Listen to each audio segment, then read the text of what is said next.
Welcome to the second episode of Talking Moodle. My name is Pratibha and this is Danny. We are working with eCreators. Today we are going to talk about accessibility in Moodle and the ways to implement accessibility in your Moodle LMS as well. So, Danny, what is accessibility? So, accessibility is the ability for everyone, regardless of their condition, to have access to something, whether it be the internet, public transport. So pretty much that everything in everyday life that someone would need to have access to, regardless of their condition, that they have access to it. So that could be someone that has a disability or some type of impairment, that they shouldn't be disadvantaged because of that condition. Oh, so can we put it this way, like you're providing equal access to the website's functionality and information regardless of whatever condition or situation they are in? Yeah, exactly. Yeah, exactly. So people should be able to consume the same type of content regardless of what they're dealing with. I just went through a few statistics today morning and I believe that 4 million Australians are living in some form of disability. That literally makes like 1 in 5. So I just think that all the course content, the websites and everything should be targeted for all types of audiences. I think there are lots of people out there who are living with some type of disability or impairment, and they should also be catered for. So yeah, the fact that people are now looking at how do they make their websites more accessible is a good thing. I also believe there is actually a law stating that people with disadvantage should not be discriminated against, like however your website is designed, they should not be discriminated because they have some sort of impairment or disability. Yep, I think particularly, especially when you're looking at government funded websites or government funded tools, they need to make sure that they're accessible for everyone and everyone gets equal access to the information that they provide. Yeah, while we are talking about this, I also remember the Instagram conversation that we had the other day. Oh, yeah. So I have an Instagram channel where I share budget and debt-free living advice I love the channel. Lifestyle advice. And I have a viewer and a follower who has a visual impairment, and she emailed me once and let me know that she really, really liked the content that I was putting out, and I was putting in links to my website and my YouTube channel, and she wasn't able to actually access either of those resources because Instagram doesn't make links that you put into your descriptions live links. If anyone knows how to do that, it would be really good if you can put it in the description. But up until now, I haven't found a way to make them live, and she couldn't click on the links. And because she's using a screen reader to consume the content, she was being told what the link was, but she had no way of actually getting there. So it's sometimes just being more mindful of your audience. It's really great when they give you feedback because then they can change. You can change things that you're doing. But yeah, I wouldn't have known if she hadn't actually reached out and let me know that that was a problem for her. Exactly. Unless and until you face a similar situation or someone gives you a feedback, you will not realize the importance of making your website accessible. Because as a course designer, we are living in a big city, a fancy building, fancy technology stuff and everything with high-speed internet. But just think of someone who's living in a rural area, no internet. How are they going to access your content? I think that's a good thing that you've brought up, is that it may not be like a physical disability. It could be a conditional or geographical, something geographical or conditional that someone's facing. They could be, living in remote areas where the only place they can get internet is at the top of a hill on top of a tree. And telling someone, can you please go and look at this website, who's in that situation, isn't really going to benefit them. So sometimes I think you need to be mindful of your audience and who's going to be consuming the content, because you might be in a big city with super fast internet. Exactly. Yeah, that makes a lot of sense because I never thought that as a disability, like having a low-speed internet or something as a disability at all. Because what I was under the assumption is like a physical disability or a temporary or something like that. But yes, lack of internet, lack of equipments also is considered It's as a disability, and it yep. needs to be considered when you are designing your courses. Yep. So what do you think how can we make a Moodle LMS more accessible to all users? What are the... I think the use of colours and making sure that there's enough contrast between the text and any of your background colours is an easy way to actually make your site accessible.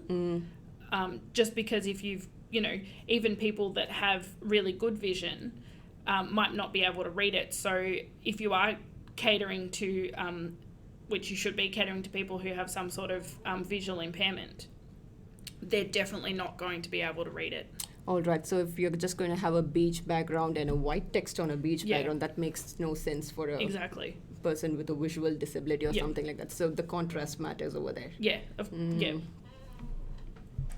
So what are the ways that our learners learn through the LMS? Is there like, for me, a user is just sitting in front of a computer, but not everybody's going to be the same. Yep. Not everybody can just go through a document and grasp all the contents. Right. I think having different, being considerate of different learning styles, because some people learn by reading a piece of text and that's how they absorb the content, but then you've got people who need to perform a certain task in order to remember or learn. You've also got people who learn audibly, so they learn through listening. So catering for the different learning styles, and of course catering for people that have a visual impairment or a hearing impairment or who may be colorblind, are all different. Like it's food for thought as to, well, who is my audience, who is going to be consuming this content, and how can I allow them to be able to access it in the best way possible. So as a course designer or a website designer, I should be thinking of all the environments or situations my audiences can be in. That's right, yeah. So only then I can make my content more accessible to all types of users. Yeah. So, sorry. Go ahead. I think we should always be thinking about the end user. Like, we shouldn't be thinking just about us who's creating the content, but really make it about the user and focusing on that user. What about the range of devices? Now I'm designing it on a laptop, but not everybody's going to have access to a laptop, and they're not going to access the content only on a laptop or a computer. Yeah. I think that we need to cater for other devices as well. More and more people are using smartphones and tablets as their main device. Not everyone has computers these days. I know that some people, their only internet-enabled device is a smart TV. So thinking about the different devices and making sure that you build content catering to those devices. So if you're building something primarily for someone to consume on a mobile phone, then you want to make sure that it works and functions and can be accessed properly on a mobile phone, as opposed to doing all of your testing and all of your development on a computer and then releasing the content to a phone or a tablet. Yeah, that makes no sense. But how do I know that my site is adhering to all the guidelines? Or is there like a standard guideline recommendations or something like that? So there are the WACG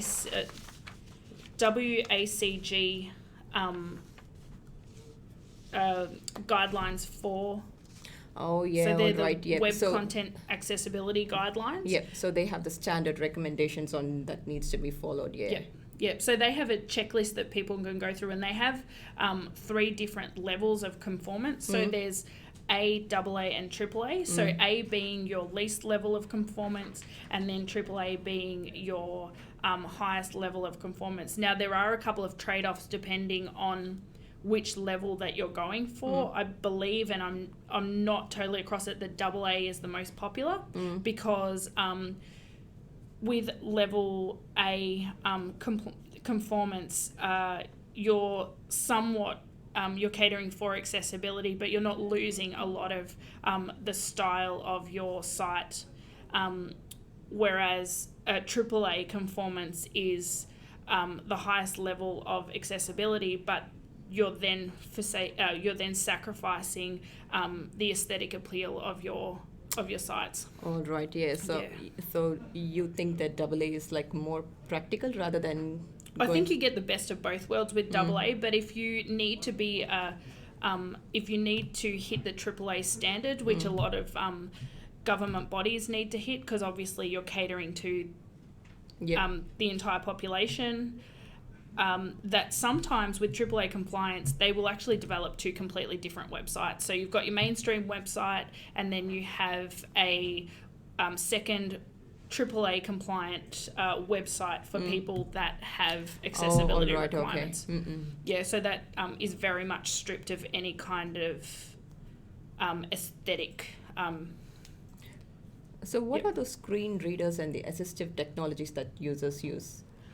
So screen readers and assistive technologies will assist people that have disabilities to be able to consume that content. So someone who has a visual impairment has an assistive device that will read what's on their screen to them. So it's also important that when you're developing your sites or your LMSs, to make sure that the screen reader can actually read in a meaningful way what is on the screen. So that the person who has that need to consume the content using a screen reader actually gets meaning. It's not just a whole lot of jumble for them. So they... All right, so you're saying that if there is going to be an image that needs to have an alternative text because the screen reader is going to read the text and explain the image to a visually impaired person. Yeah. All right, okay. Yeah. So making sure that you've got meaningful alt text as opposed to this is a photo of a tree. Well, in the context of everything else on that page, this is a photo of a tree might be completely meaningless. Okay, yep. So where can I find all these guidelines and recommendations? Are there any tools for that?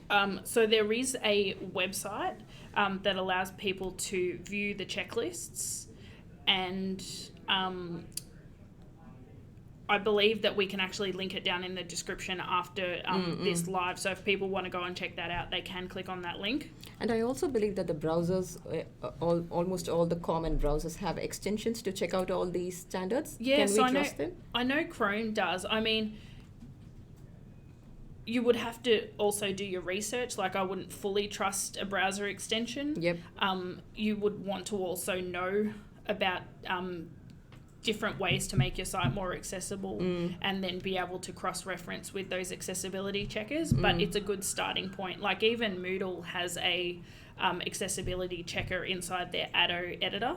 All right, okay. That allows you to check for accessibility, and what happens is you put in all of your text and anything that you want to put into that text editor, and you click on the little accessibility man. For anyone that doesn't know about the accessibility checker inside Moodle, it's inside the Addo editor in Moodle. It's the little man that looks like a gingerbread inside a circle, gingerbread man inside a circle, and if you click on him, you'll see that it'll bring up a pop-up window and it will alert you of anything that it suspects might not be accessible content. Oh, that's cool.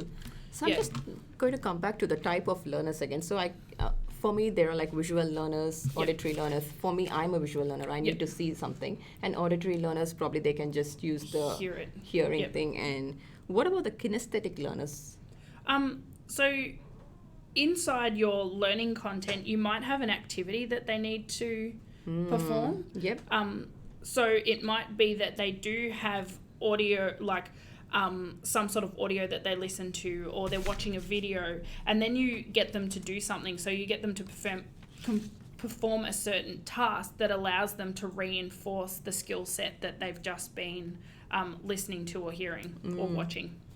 So it's totally up to the course designers to do a complete research on what kind of audiences they might be having and targeting according to what they will need. Yep. There's no point just like thinking like in one way, sitting in front of a laptop designing everything and whatever you can see and just throwing out to all the other users. I think there are also biases from the course creator. So you know the way that you learn best, which means you often cater to people that have your learning style. And I think it's always a good thing to think about your end user and always making the content that you're developing appropriate for anyone that would be consuming that content. Yeah. So what are the, like, if I'm going to just make my site accessible now, what do you think that I should be working upon? I think quick wins. is looking at text like font types and font size. So having a really cursive script can sometimes be a bit problematic because it's really hard to read. Having light text, as I've mentioned before, light text on a light background, so improving the contrast between text and the background that it's on. Looking for people with colour blindness, putting green and red together or other colours that affect people with colour blindness together is going to be problematic because they won't be able to read it. All right, yeah. Using HTML tags, the appropriate HTML tags in the elements inside your content to make sure that screen readers can read them. All right, so screen readers link with the HTML tags and read according to the way they're tagged, is it? This is a very good question. So the screen reader will go through and the different HTML tags designate headings, different headings. All right, okay, so heading the paragraph. So the screen reader is going to read out to a visually impaired person saying that this is the heading and the content inside the heading. Yep, I believe that's correct, All right, okay. Yeah, cool. Perfect. All right. So do you... Did we cover everything? Yeah. Yeah. So do you have any more inputs on the same, like... No, I think we can call out for questions. Yeah. We have questions that people actually submitted before the webinar. Yep. The first one, they said that any suggestion on the video caption tool? Closed captions? Yeah. It depends what kind of tools you're using. I know if you're uploading to YouTube, YouTube has an inbuilt closed caption. It will automate the creation of closed captions, and you can go in there and then manually override it if it's picked up anything that's incorrect. So that's a really good one. That's something that I use personally for my YouTube channel, and it works really, really well because, again, allowing someone who isn't able to hear. Now, that could even be not that they've got a hearing impairment. That could be that they're in a really noisy environment, so they still want to watch the video, but they don't want to have the audio on because they can't hear it. They'll just be able to read what's being said. So that's just like the subtitles that just goes around the... Yeah, it's subtitles at the bottom. Yep. All right, perfect. Yep. Great. Another one is, does it need to be turned on in Moodle for the accessibility, or like are there a switch in Is there any... So you have to be using the Atto editor. So if you go into your editor preferences, I believe the Atto editor is installed into Moodle by default. So if you go into your editor preferences, your user preferences, and choose the Atto editor, every text editor on the site will then go and use the Atto editor. And that will mean you have that little accessibility checker. If you're using Tiny MCE, unfortunately, that one doesn't have the accessibility checker. So that's the Tiny MCE editor has different fonts that you can choose from, different font sizes. You can add, change the color text, but it doesn't. You can change the text color, but you don't have that accessibility checker in there. Right.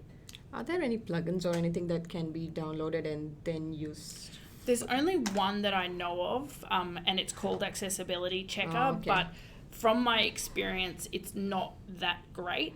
I mean, you can install it. It's called Accessibility Checker. If you go to the Moodle plugins directory, you can download it and put it into your Moodle site. I've just never really had much success with it, so... All right, so probably we can just stick with the browser extensions. I think that they give more information and... Yeah, I believe Vision Australia has a free accessibility checker as well that you might want to go out and research. All right, that's a really good answer. Well, we make a really good time today, guys. So the final bit now, I think, maybe we do a little bit of the top 10 list of what people can do right away to help with the accessibility. Yep. So how about we do it in a timely manner, like a game show. Let's do 1 minute for Danny to say her top 10 list. in 30 seconds. Yep. If you want to start, 30 seconds, 60 Sorry, seconds. 60 60 seconds. 60 seconds. 30 seconds is You're a right. little bit much. All Alright. right. What So- I'm going to do is I'm going to put on a timer. Just give me Yep. 2 seconds. The timer is going to be on now. Yep. And the timer when is you on. hear the horn, you will go. All right, cool. 3, 2, 1. All right, close caption your videos. Provide transcripts for people to be able to download if they're for your videos or your audio. Don't embed words into images because screen readers can't read them unless you've provided the correct alt text. Moving on to use alt text on all of your on your images and make sure they're meaningful descriptions. Use the auto editor so that you can take advantage of the accessibility checker. Use HTML tags for elements in your content so that screen readers can read those appropriately. Include the ability to be able to navigate your entire site with just the use of the keyboard. Appropriate color and font sizing. When you provide a link, have both a clickable link and also provide the URL so people can cut and paste if they can't click that link for whatever reason. Oh my god, you literally just made it! That is so close, well done. I think that is a bit... All right, so I think that finishes it up for today. Thank you all so much for watching. And all the links will be updated below in the description. Yep. And We'll see you next time on Talking Moodle for episode number 3. Cool. See you guys. Thank you. Bye.